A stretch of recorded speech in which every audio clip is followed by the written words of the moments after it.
So my buddy Josh and I wanted to make a short but epic post-apocalyptic video in a similar style as the Mad Max and Terminator movies, but with a bit more silliness.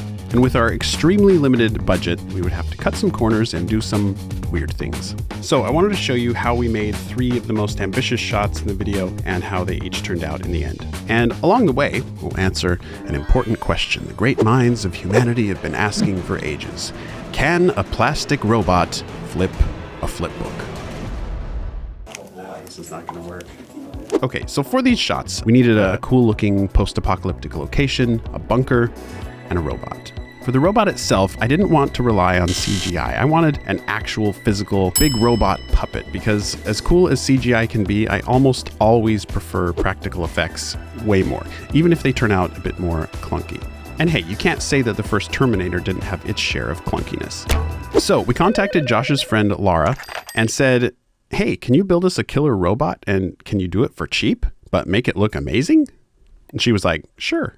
So Laura teamed up with her husband Randall and got to work. Meanwhile, we went searching for a location to film. We found this place called Fort Stevens near Astoria, Oregon, which happens to be where they filmed The Goonies. But it's this amazing old military bunker that was used from the Civil War until World War II, and it made the perfect backdrop for our post-apocalyptic world. And it included lots and lots of bunkers. Location, check. Bunkers, check. But how was our robot coming along?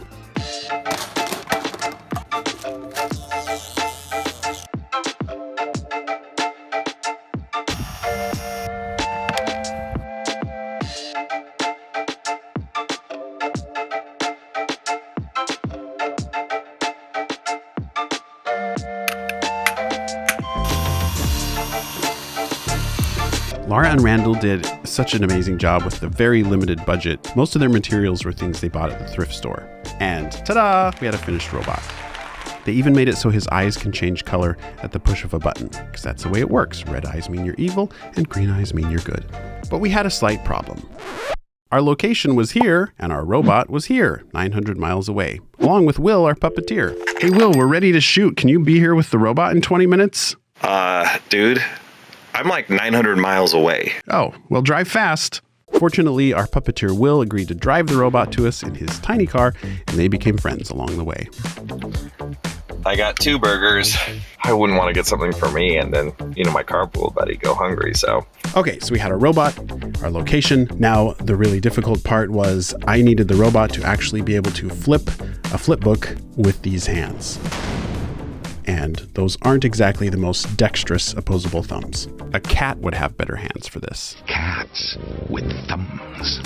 This really wasn't working very well.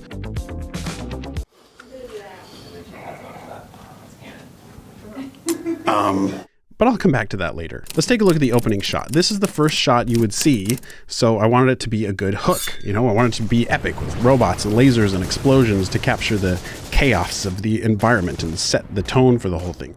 So we wanted something kind of like this, and we had this as our starting point. So first, I used this technique that I love called forced perspective to add some rubble from a destroyed giant robot to the foreground. And we actually used this technique for several shots, and I made a dedicated video about it, which I'll link in the description below. But even with the practical effects rubble in the foreground, we needed a lot more to sell this first shot. So we filmed our robot puppet in front of a green screen, so we could then composite multiple versions of the robot into the shot. And then our VFX artist Brendan got to work with that and also adding some CGI ships, a mech, lasers, explosions. And for me, it was fun to see this mix of practical effects and CGI blend together in this first shot. And this one thing right here I thought was really cool. Our actor, her name is Rhythm.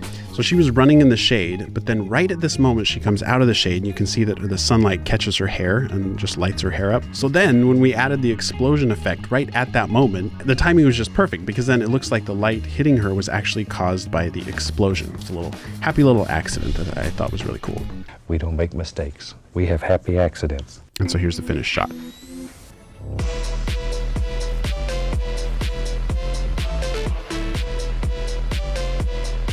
Onto this weird shot. So what's supposed to be going on here is that our character Susie, she lives in this bunker and there's this war zone outside her window. So, she just nonchalantly closes the blinds.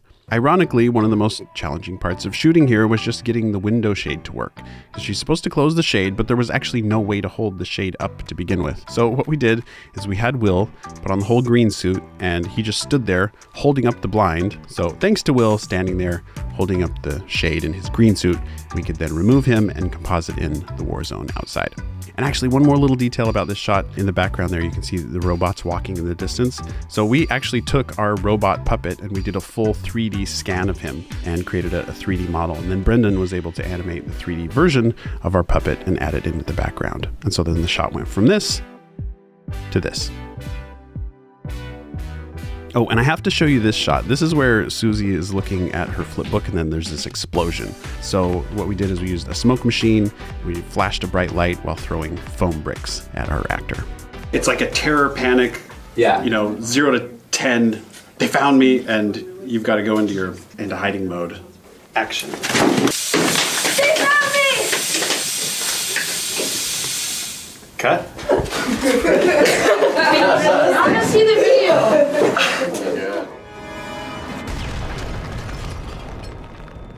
Okay, the most vital shot, and the answer to our all-important question, can a giant plastic robot puppet with awkward plastic puppet hands flip a flip book? If a robot can flip a flip book, then there's hope for humanity. I was really struggling even just to get the robot to hold the flip book in a natural way, let alone flip it.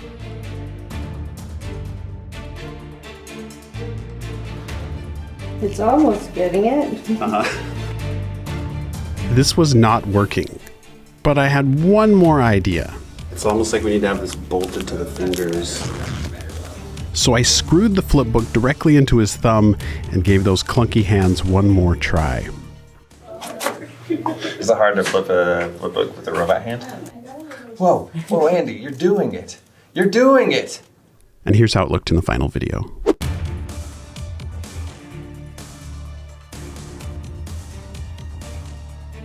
So the answer is yes. Plastic robot puppets can flip books, and thus there is hope for humanity.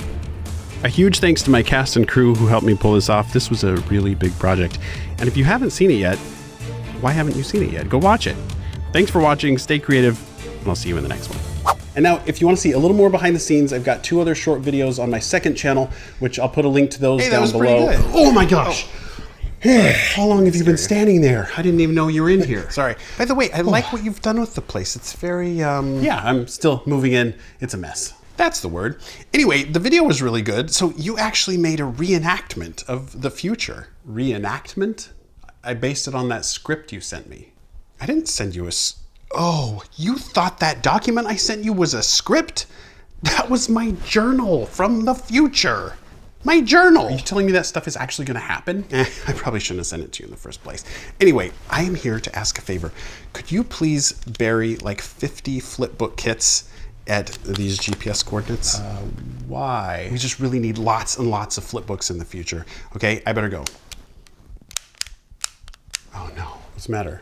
Low battery. Do you mind if I charge this up real quick? I just need a USB-W port. Sure, just plug it into the computer, but I've just got USB-C. I don't have USB-W.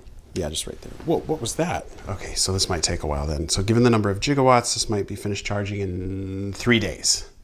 Three days, okay. Hey, this will be perfect. We can hang out. We could go shopping. I could help you pick clothes. I know all the upcoming trends. We could get you a lab coat. You'll be so far ahead of the curve.